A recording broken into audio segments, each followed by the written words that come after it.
ಎಲ್ಲಿ ನೋಡಿದ್ರು ಈಗ ಅನಧಿಕೃತ ಕಾರ್ಖಾನೆಗಳು ತಲೆ ಎತ್ತಿ ನಿಲ್ತಾ ಇದೆ. ಇದರಿಂದಾನೇ ಪರಿಸರ ಮಾಲಿನ್ಯ ಆಗ್ತಾ ಇದೆ ಅನ್ನೋದಕ್ಕೆ ಇದೊಂದು ಬೆಸ್ಟ್ ಎಕ್ಸಾಂಪಲ್. ಯಾಕಂದ್ರೆ ಪರ್ಮಿಷನ್ ಕೊಟ್ಟು ಸುಮ್ಮನೆ ಕುಳಿತಿದ್ಯಾ, ಹಾಗಿದ್ರೆ ನಿಯಂತ್ರಣ ಮಂಡಳಿ ಅನ್ನೋದು ಹಲವಾರು ಪ್ರಶ್ನೆಗಳು ಇಲ್ಲಿ ಮೂಡ್ತಾ ಇದೆ. ಎಸ್, ಯಾಕೆ ಅಂದ್ರೆ ಅನಧಿಕೃತ ಕಾರ್ಖಾನೆಯಿಂದ ಇದೀಗ ಪರಿಸರ ಮಾಲಿನ್ಯವಾಗ್ತಾ ಇದೆ. ಪರ್ಮಿಷನ್ ಕೊಟ್ಟು ಸುಮ್ಮನೆ ಕೂತಿದ್ದಾರಾ ನಿಯಂತ್ರಣ ಮಂಡಳಿ? ಹಸಿರು ವಲಯದಲ್ಲಿ ತಲೆ ಎತ್ತುತ್ತಾ ಇದೆಯಾ? ಆಗಿದ್ರೆ ಅಕ್ರಮವಾದ ಕಾರ್ಖಾನೆಗಳು, ಈ ಕಾರ್ಖಾನೆಗಳಿಂದ ಬರೋ ಹೊಗೆಯಿಂದ ಅನಾರೋಗ್ಯ ಉಂಟಾಗ್ತಾ ಇದೆ.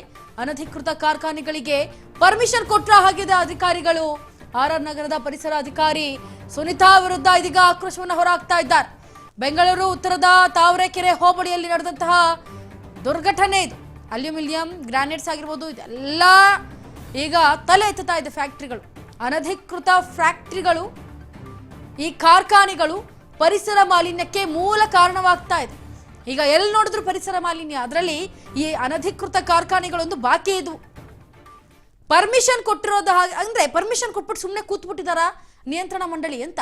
ಯಾಕಂದ್ರೆ ಏನು ಗ್ರೀನ್ ಪ್ಲಾಂಟ್ ಅಂತ ಹೇಳ್ತೀವಿ, ಅಂದ್ರೆ ಹಸಿರು ವಲಯ ಅಂತ ಹೇಳ್ತೀವಿ, ಅಲ್ಲಿ ತಲೆ ಎತ್ತುತ್ತಾ ಇದೆ, ಸದ್ದಿಲ್ಲದ ತಲೆ ಎತ್ತುತ್ತಾ ಇದೆ ಕಾರ್ಖಾನೆಗಳು.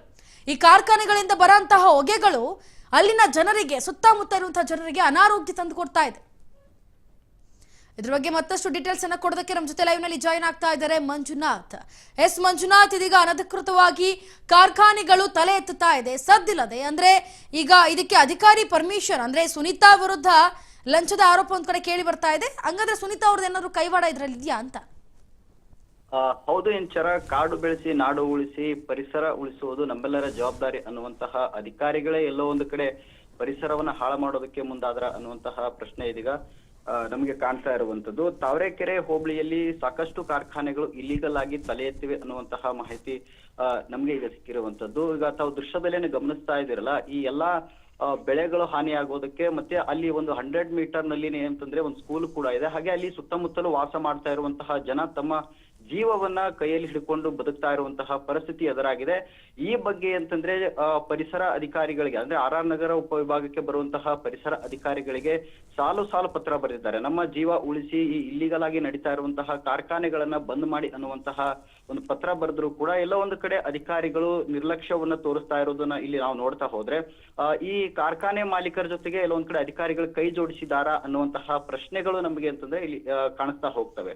ಮತ್ತೆ ಅಲ್ಲಿ ಇರುವಂತಹ ದನಕರಗಳಾಗಿರ್ಬೋದು, ಸಾರ್ವಜನಿಕರಾಗಿರಬಹುದು, ಅಲ್ಲಿ ಏನು 100 ಮೀಟರ್ ನಲ್ಲಿ ಸ್ಕೂಲ್ ಇದೆ ಅಂತ ಹೇಳಿದ್ರು ಆಗ್ಲೇ, ಅದೇ ಅಲ್ಲಿ ಬರ್ತಾ ಇರುವಂತಹ ಮಕ್ಕಳಿಗೆ ಅಂತಂದ್ರೆ ಈ ಅಲ್ಯೂಮಿನಿಯಂ ಮತ್ತು ಈ ಗ್ರಾನೈಟ್ ಫ್ಯಾಕ್ಟರಿಗಳಿಂದ ಬರುವಂತಹ ಹೊಗೆ ಹಾಗೂ ಧೂಳಿನಿಂದಾಗಿ ಕ್ಯಾನ್ಸರ್ ರೋಗಕ್ಕೆ ತುತ್ತಾದಂತಹ ಸಾಕಷ್ಟು ಜನ ಕ್ಯಾನ್ಸರ್ ರೋಗಕ್ಕೆ ತುತ್ತಾಗಿ ಆಸ್ಪತ್ರೆ ಸೇರಿರುವಂತಹ ರೋಗಿಗಳು ಕೂಡ ಅಂತಂದ್ರೆ ಅಲ್ಲಿ ಸಿಗ್ತಾ ಇರುವಂತದ್ದು.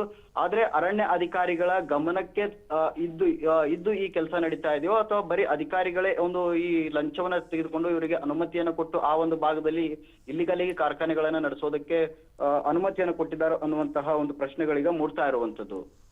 ಎಸ್ ಮಂಜುನಾಥ್, ಮತ್ತೊಂದು ಪರಿಸರ ಅಧಿಕಾರಿ ಸುನಿತಾ ವಿರುದ್ಧ ಈಗ ಆಕ್ರೋಶ ಕೇಳಿ ಬರ್ತಾ ಇದೆ ಒಂದ್ ಕಡೆ. ಇನ್ನ ಎಷ್ಟು ಹಲವು ಬಾರಿ ಇವರು ಒಂದು ಏನು ಈ ತರ ಆಗ್ತಾ ಇದೆ ಅಂತ ಒಂದು ಲೆಟರ್ನ ಕೊಟ್ಟರು ಕೂಡ ಅವ್ರು ಅದಕ್ಕೆ ಏನು ರೆಸ್ಪಾನ್ಸ್ ಕೊಟ್ಟಿಲ್ಲ ಅಂದ್ರೆ ಮೇಲಧಿಕಾರಿಗಳು ಏನ್ ಮಾಡ್ತಾ ಇದ್ದಾರೆ ಹಾಗಿದ್ರೆ? ಹೌದು ಇಂಚರ, ಈ ಬಗ್ಗೆ ಅಂತಂದ್ರೆ ಸಾಕಷ್ಟು ಬಾರಿ ಸುನಿತಾ ಅವರಿಗೆ ಪತ್ರ ಬರೆದಿದ್ದಾರೆ. ಅದೇ ಕಾರಣಕ್ಕೆ ಈಗ ಸುನಿತಾ ಅವರ ಮೇಲೆ ಸಾರ್ವಜನಿಕರು ಆರೋಪ ಮಾಡ್ತಾ ಇರುವಂತದ್ದು. ನಾವು ಸುನಿತಾ ಅವರಿಗೆ ಸಾಕಷ್ಟು ಬಾರಿ ಪತ್ರ ಬರೆದ್ರು ಕೂಡ ಇವರು ಮೇಲಾಧಿಕಾರಿಗಳ ಗಮನಕ್ಕೆ ತರ್ತಾ ಇಲ್ಲ, ಹಾಗೂ ನಾವು ಕೂಡ ಮೇಲಾಧಿಕಾರಿಗಳ ಗಮನಕ್ಕೆ ತಂದ್ರು ಕೂಡ ಮೇಲಾಧಿಕಾರಿಗಳು ಸುನಿತಾ ಅವರ ವಿರುದ್ಧ ಯಾವುದೇ ರೀತಿ ಕ್ರಮ ತೆಗೆದುಕೊಳ್ತಾ ಇಲ್ಲ. ಹೀಗಾಗಿ ಮೇಲಾಧಿಕಾರಿಗಳು ಹಾಗೆ ಸುನಿತಾ ಅವರು ಸೇರಿನೇ ಸಚಿವರ ಹೆಸರಲ್ಲಿ ಈ ಇಲ್ಲಿಗಲ್ ಆಗಿ ನಡೆಸ್ತಾ ಇರುವಂತಹ ಕಾರ್ಖಾನೆಗಳವರ ಬಳಿ ಅಂತಂದ್ರೆ ದುಡ್ಡು ಇಸ್ಕೊಂಡು ಇವರಿಗೆ ಕಾರ್ಖಾನೆಯನ್ನ ನಡೆಸೋದಕ್ಕೆ ಅನುಮತಿಯನ್ನ ಕೊಟ್ಟಿದ್ದಾರೆ ಅನ್ನುವಂತಹ ಪ್ರಶ್ನೆಗಳು ಇದೀಗ ಉದ್ಭವ ಆಗಿರುವಂತದ್ದು. S Manjunath, thank you so much ನಿಮ್ಮೆಲ್ಲ ಡೀಟೇಲ್ಸ್ಗಾಗಿ. ನೋಡಿ, ಅನಧಿಕೃತವಾಗಿ ಕಾರ್ಖಾನೆಗಳೇನೋ ತಲೆ ಎತ್ತುತ್ತಾ ಇವೆ, ಆದ್ರೆ ಅಧಿಕಾರಿಗಳು ಇದನ್ನ ಮರ್ತೋಗಿದ್ದಾರೆ ಅನ್ಸುತ್ತೆ. ಅಂದ್ರೆ ಈಗ ಈ ಕಾರ್ಖಾನೆಗಳಿಂದ ಏನು ಈ ಟೈಲ್ಸ್ ಆಗಿರ್ಬೋದು, ಗ್ರಾನೈಟ್ ಆಗಿರ್ಬೋದು, ಈ ಎಲ್ಲಾ ಒಂದು ಏನು ವೇಸ್ಟೇಜ್ ಹೊಗೆ ಹೊರಗೆ ಬರುತ್ತೆ, ಅದು ಮುಂದೆ ಒಂದಿನ ನಮ್ಮ ಮಕ್ಕಳಿಗೂ ನಮಗೂ ಅನಾರೋಗ್ಯದ ಸ್ಥಿತಿಯನ್ನು ತಂದು ಒಡ್ಡುತ್ತೆ ಅನ್ನೋದನ್ನ ಎಲ್ಲ ಅಧಿಕಾರಿಗಳು ಮರ್ತು ಹೋಗಿದ್ದಾರೆ ಅನ್ಸುತ್ತೆ. ಅಂದ್ರೆ ಅಧಿಕಾರಿಗಳಿಗೆ ದುಡ್ಡು ನೋಡ್ತಾ ಇದ್ದಾಗೆ ಅದೆಲ್ಲ ಮರ್ತು ಹೋಗಿ ನಾವು ಆರೋಗ್ಯವಾಗಿರ್ತೀವಿ ಅಂತ ಅಂದ್ಕೊಂಡ್ಬಿಟ್ಟಿದ್ದಾರೆ ಅನ್ಸುತ್ತೆ. ವಾಯು ಮಾಲಿನ್ಯ ಎಲ್ಲರಿಗೂ ಒಂದೇ, ಅಧಿಕಾರಿ ಆಗಿರ್ಬೋದು ಯಾರೇ ಆಗಿರ್ಬೋದು. ಆದ್ರೆ ಇದಕ್ಕೆ ಸಂಬಂಧಪಟ್ಟಂತ ಅಧಿಕಾರಿಗಳಿಗೆ ದೂರು ಕೊಟ್ಟರು, ಮೇಲ್ವರ್ಗದ ಅಧಿಕಾರಿಗಳಿಗೆ ದೂರು ಕೊಟ್ಟರು, ಸೈಲೆಂಟ್ ಆಗಿದ್ದಾರೆ. ಅಂದ್ರೆ ಲಂಚದ ಪ್ರಭಾವ ಏನಾದ್ರೂ ಇವ್ರ ಮೇಲೆ ಬೀರ್ತಾ ಇದ್ಯಾ ಅಂತ ಕಾದ್ ನೋಡ್ಬೇಕು.